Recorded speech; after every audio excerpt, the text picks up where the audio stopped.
बहुत ही भावुक क्षण है। एक कथन अरविंद केजरीवाल जी को फिर से जेल में जाना है। जेल जाने से पहले अभी उन्होंने राजघाट पर राष्ट्रपिता महात्मा गांधी की समाधि पर उनसे आशीर्वाद लिया। बजरंग बली का दर्शन करने के लिए मंदिर में गए। वजह सिर्फ इस बात के लिए दी जा रही है कि देश के पहले मुख्यमंत्री हैं आजादी के बाद जिन्होंने जनता के लिए काम किया, दिल्ली वालों के लिए काम किया।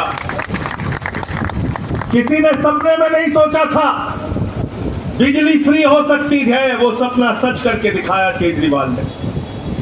किसी ने सपने में नहीं सोचा था प्राइवेट स्कूल से बेहतर सरकारी स्कूल बन सकते हैं, वो सपना सच करके दिखाया केजरीवाल ने। मोहल्ला क्लिनिक बनाया, दवाएं मुफ्त की, बुजुर्गों की तीर्थ यात्रा कराई, माताओं बहनों के लिए बस की यात्रा फ्री की। एक ऐसा आदमी हिंदुस्तान की राजनीति में उभरा जिसने 10 साल के अंदर आम आदमी पार्टी को राष्ट्रीय पार्टी बनाने का गौरव हासिल किया। अरविंद केजरीवाल जिंदाबाद, अरविंद केजरीवाल जिंदाबाद। और इसलिए देश की तानाशाह सरकार, देश के तानाशाह नरेंद्र मोदी जी, उनको सिर्फ एक ही व्यक्ति से खौफ है, एक ही व्यक्ति से डर है, एक ही पार्टी से डर है कि किसी भी तरीके से आम आदमी पार्टी और अरविंद केजरीवाल की राजनीति को खत्म करो।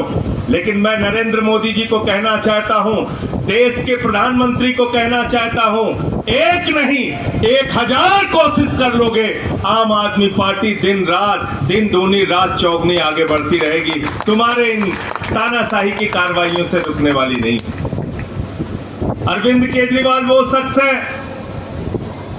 जिन्होंने आईआईटी से पढ़ाई की, देश के सबसे बड़े संस्थान से इंजीनियरिंग की पढ़ाई की, जमशेदपुर में नौकरी करते थे।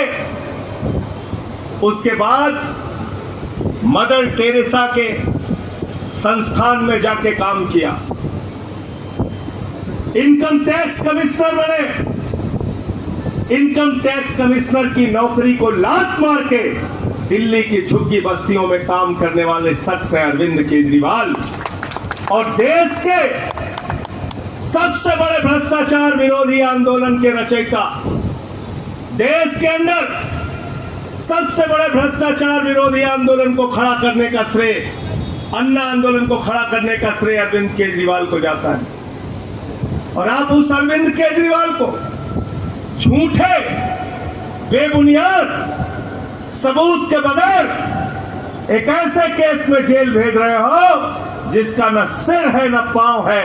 मैं पूरे दावे के साथ कहना चाहता हूं, ये मामला न्यायालय में नहीं टिकेगा, जेल का ताला टूटेगा, अरविंद केजरीवाल छूटेगा, तो कोई रोक नहीं पाएगा। ज्यादा दिनों तक आप रोक नहीं पाएंगे मोदी जी। बिना सिर पांव का केस बना दिया। रिश्वत किसने ली, भ्रष्टाचार किसने किया, पूरा देश इस बात को जान चुका है।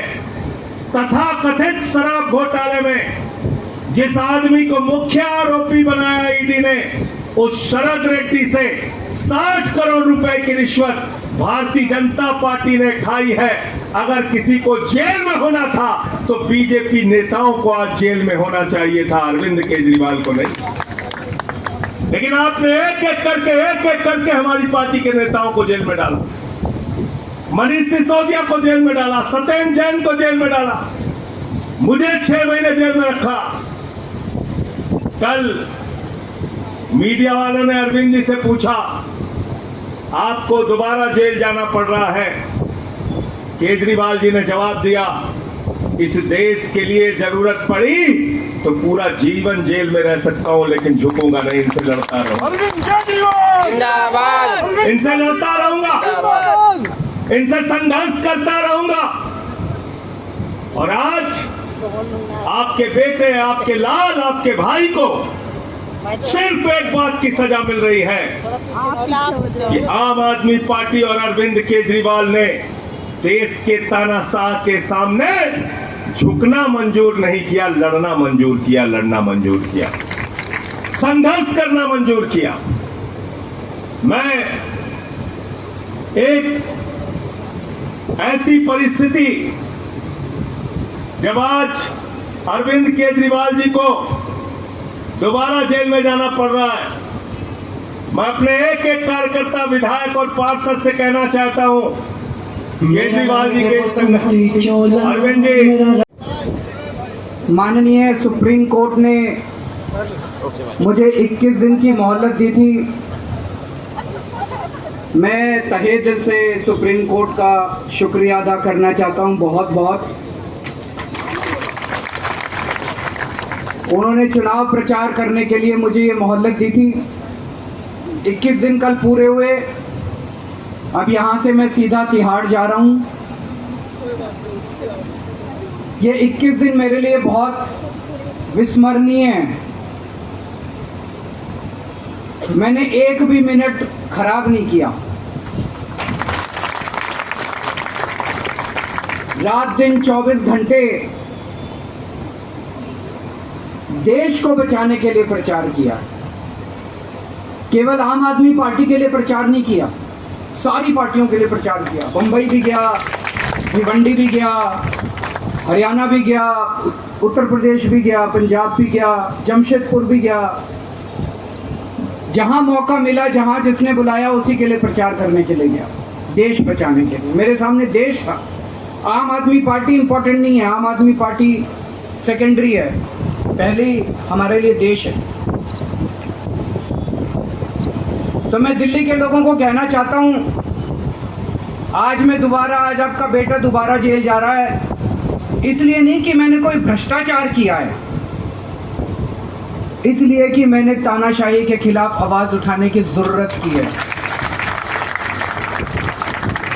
इस प्रचार के दौरान एक सबसे बढ़िया बात यह हुई कि सारे देश के सामने प्रधानमंत्री श्री नरेंद्र मोदी जी ने यह कबूल किया कि उनके पास मेरे खिलाफ रत्ती भर भी सबूत नहीं है।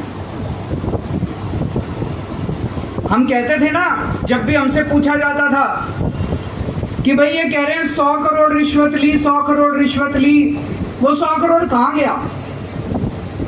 500 से ज्यादा जगह तुमने रेड मार ली, कहीं चवन्नी मिली हो, अठन्नी मिली हो, 1 रुपया मिला हो, कहीं हमने खर्च किया हो, कहीं कैश पड़ा हो, कहीं लॉकर में मिला हो, कहीं स्विस बैंक में मिला, कहीं चवन्नी नहीं मिली, तो पैसा कहां गया?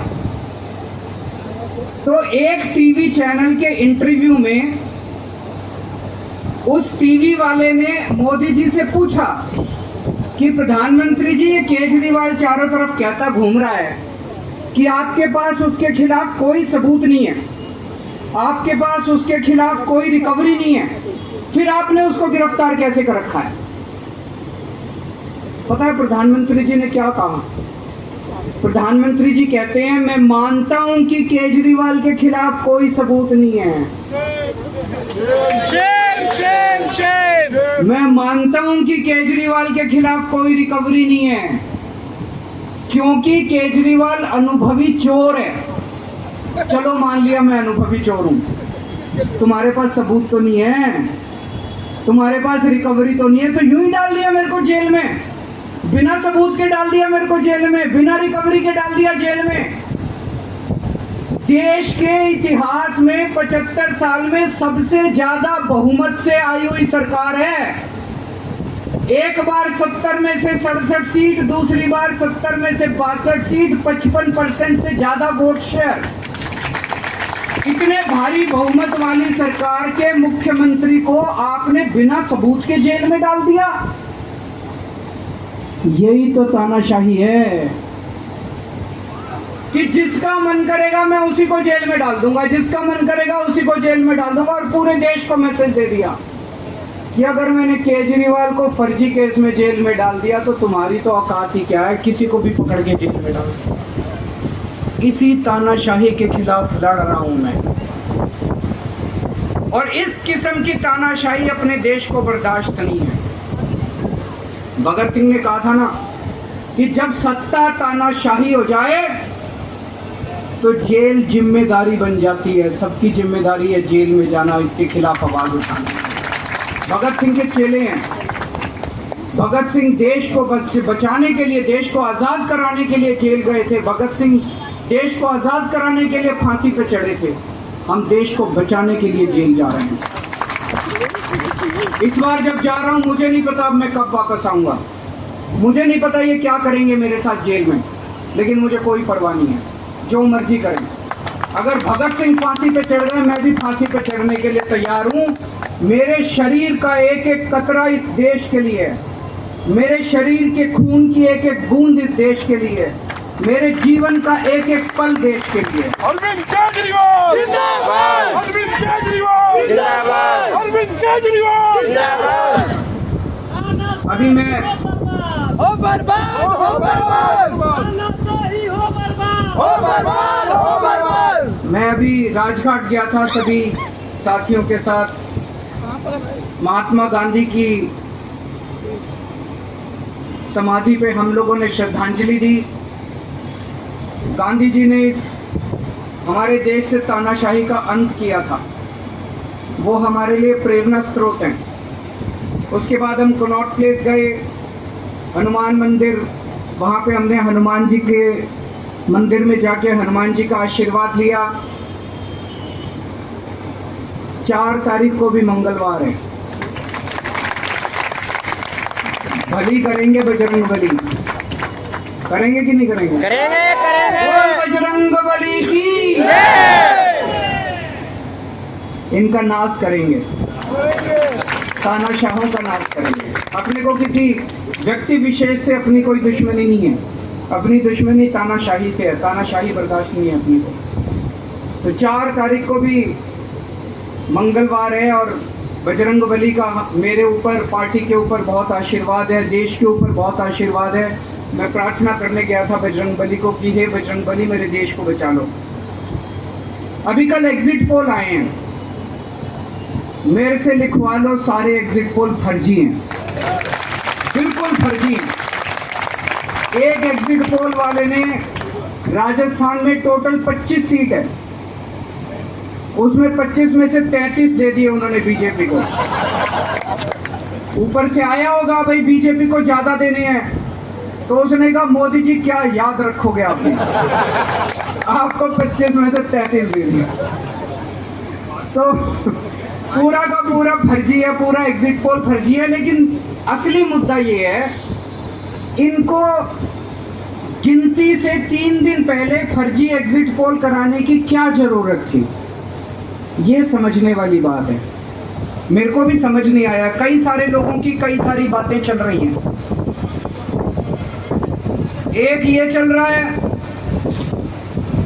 कि इन्होंने मशीनों का घोटाला कर दिया, लेकिन मैंने संदीप पाठक को भी बोला है और मैं सारे इंडिया गठबंधन की पार्टियों को बोलना चाहता हूं, अपने अपने काउंटिंग एजेंट को बोल दो पूरी तरह से सतर्क रहे। आखिरी तक अगर हार भी रहे हैं तब भी उठ के ना आए। कई बार क्या होता है, 1 राउंड में, 2 राउंड में, 3 राउंड में हार गए तो उठ के चले जाते हैं, उठ के नहीं जाना।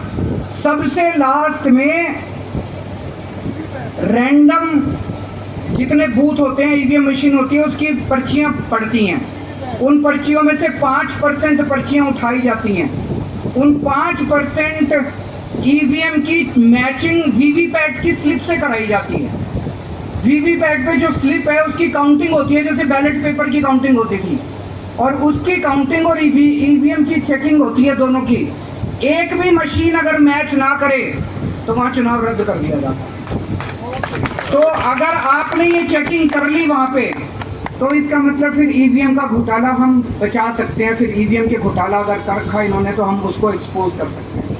तो सब लोगों ने लास्ट तक रुक के, आपका कैंडिडेट हार भी रहा है तब भी आखिरी तक रुक के आपको ये ईवीएम की चेकिंग करा के आनी है, ईवीएम और वीवीपैट की मैचिंग करा के आनी है।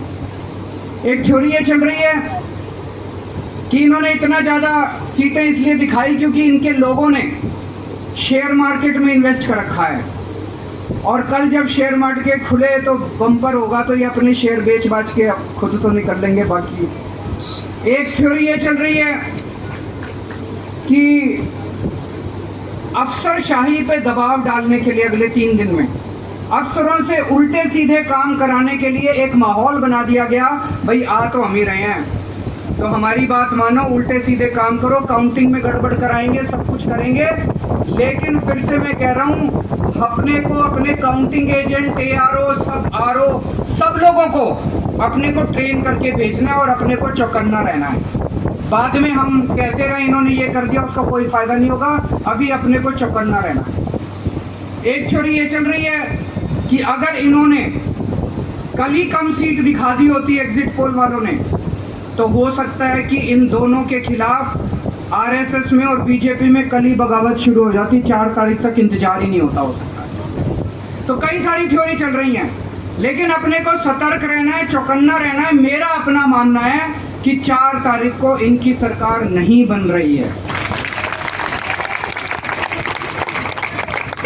ये एग्जिट पोल से घबराने की जरूरत नहीं है, माइंड गेम है इनका, माइंड गेम खेल रहे हैं। आपको डिस्करेज करने के लिए, डिप्रेशन में डालने के लिए बिल्कुल नहीं जाना। आप इस उससे जाओ कि आप जीत रहे हो, आप अपने उस कॉन्फिडेंस से जाओ कि आप जीत रहे हो। रात्रि तक आपको बैठे रहना है, किसी भी हालत में बैठे रहना है आपको। हमें हर एक को लड़ना पड़ेगा। ये चुनाव किसी पार्टी का या किसी नेता विशेष का नहीं है। ये चुनाव इस देश को बचाने के लिए है, इस देश में जनतंत्र को बचाने के लिए है। जिसके लिए भगत सिंह, गांधी जी सब लोग लड़े थे, वही माहौल आज है। जिस तरह से हमने अंग्रेजों को हटाया था, आज इस सत्ता को अपने को हटाना है। तो मैं सभी, आप सब लोगों का, सभी साथियों का बहुत बहुत शुक्रिया अदा करना चाहता हूँ। बहुत साथ मिला आप लोगों का इन 21 दिनों में। अब जब भी मैं लौट के आऊँगा फिर मिलेंगे आप लोगों से। तब तक के लिए अलविदा।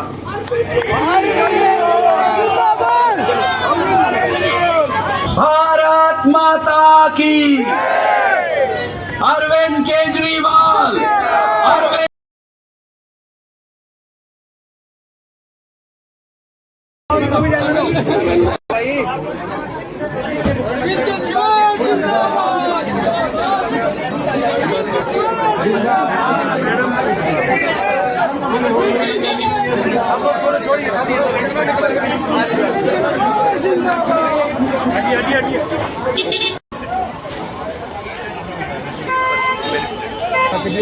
Absolutely.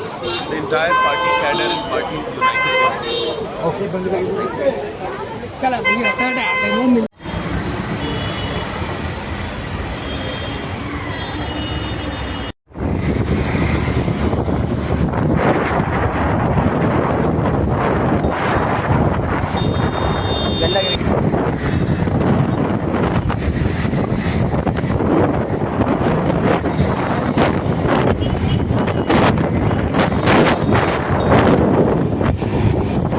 साथियों, ये काली गाड़ी में संजय सिंह जी जा रहे हैं और संदीप पाठक आम आदमी पार्टी के सांसद हैं, नेतागण।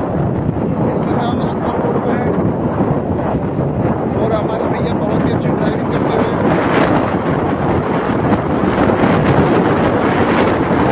भारतीय जनता पत्रों पर लिए हुए हैं।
ठीक है।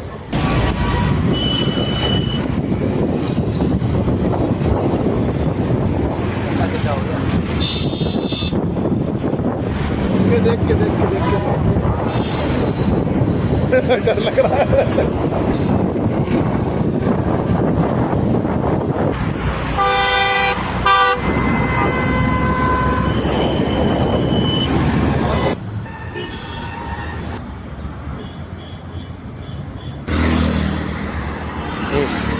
लो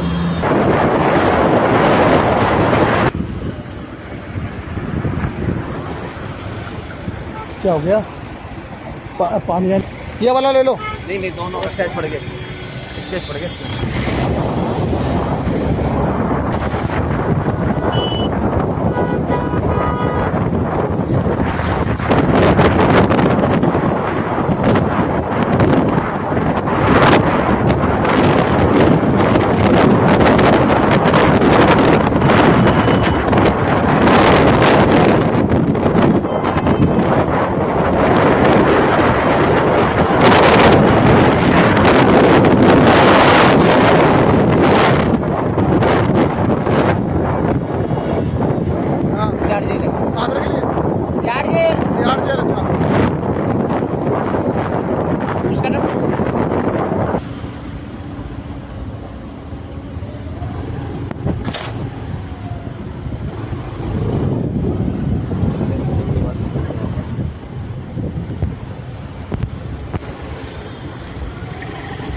केंद्रीय कारागार तिहाड़ दिल्ली, तिहाड़ जेल।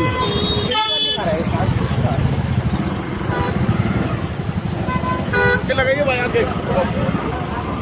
नहीं डाल दो दोनों को। अरे संजय जी आगे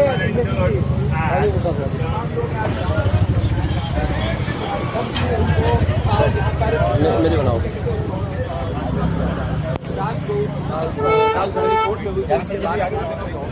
यार ये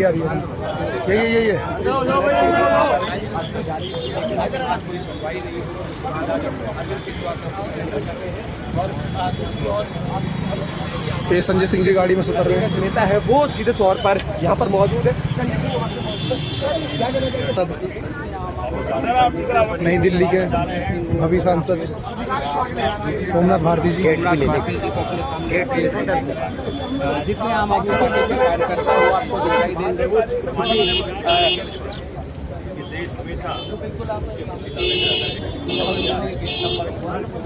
मेंबर्स हैं, जो लीडर्स हैं, राज्यसभा सांसद संजय सिंह एंड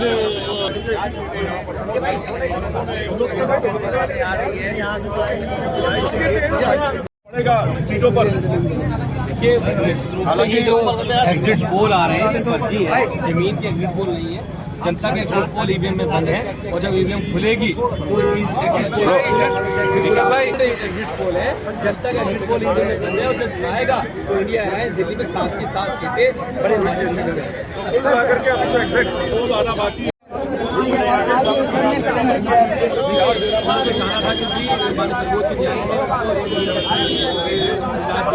और 50 बातों को जाना था वो आज गए हैं। लेकिन सच्चाई और ईमानदारी की जीत होगी। निश्चित रूप से सच्चाई जीतेगी, ईमानदारी जीतेगी और सच्चाई ईमानदारी जीत होगी। और जो एग्जिट पोल की आप बात कर रहे हैं वो एग्जिट पोल पूरी तरह से फर्जी है। जनता के एग्जिट पोल तो ईवीएम मशीन में बंद है और जब वो एग्जिट पोल खुलेंगे तो आप देखेंगे कि इन एग्जिट पोल से वो जो रिजल्ट होगा वो बिल्कुल उलट होगा और देश के अंदर इंडिया गठबंधन